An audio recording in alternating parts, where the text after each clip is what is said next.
ఒకడు నాకు ఎదురొచ్చిన వాడికే రిస్క్, నేను ఒకడికి ఎదురెళ్ళిన వాడికే రిస్క్. நிறுத்த சொல்லிட்டேன். இப்போ அதில் என்னடா படம்னு தியேட்டர் ஓனர் சொல்லியிருக்காங்க.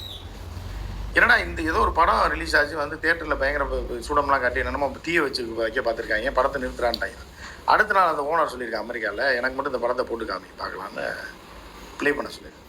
ப்ளே பண்ணி பார்த்துட்டு 15 நிமிஷத்தில் டென்ஷன் ஆகி தியேட்டர் தொழிலே வேணாம்டா, ஏன்டா இதெல்லாம் இதை படம் சொல்லி நீ பார்த்து கொண்டாடுறாங்கன்னா சிசிடிவி ஃபுட்டேஜ்லாம் எறா இவங்க எல்லாம் நாடு கிடத்துன்னு சொல்லி அதோட எஃபெக்டாக கூட இருக்கலாம். இப்போ ட்ரம்ப் வந்து இந்தியாவில்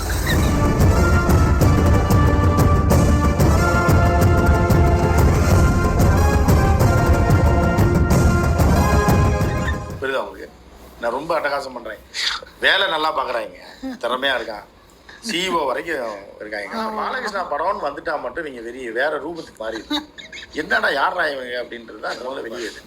அப்புறம் எல்லாம் தமிழ்காரெல்லாம் போய் சொல்லிங்க, ஐயோ அது தெலுங்கு பாட்டியல் வேற, பாலகிருஷ்ணா படம் தமிழ்காரெல்லாம் பார்க்க மாட்டான், மலையாளிக்காரன் பார்க்க மாட்டான், நீங்க துண்டை அவங்கள மட்டும் தூக்குங்க அப்படின்னு சொல்லி அப்புறம் பஞ்சாயத்து பண்ணி சரி லாஸ்ட் வாங்கி இந்த மாதிரி அமெரிக்காவே போய் பிரச்சனை பண்ணக்கூடிய அளவுக்கு திரையுலகம் வந்து இருக்கு. பேன் இண்டியா இல்லை, பேன் வேர்ல்டு ஆயிடுச்சு.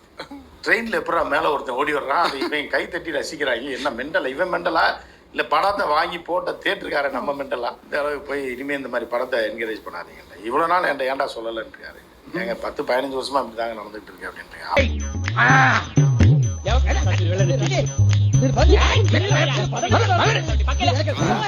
ஹாலிவுட் படங்கள்ல வந்து ட்ரெயின் மேல நின்னு பார்த்திருக்கேன், ஒரிஜினலா நிக்கிறாங்க. ட்ரெயின்ல ஓடி பைக்ல எல்லாம் வந்து டர்ன் பண்ணி அந்த ட்ரெயினை நிறுத்துறாங்கன்றப்ப அது கொண்டாடுறாங்க அமெரிக்காலலாம். ஸோ அந்த மாதிரி போயிட்டு இருக்கு. இப்போ வந்து இதுல வந்து தமிழ் பின்னோக்கி போயிடுச்சு. வருஷத்துக்கு ஒரு கிரிக்கெட்ட சிக்கிறானா சாமி, ஓவரா மூவ்மெண்ட் போடுறாரு.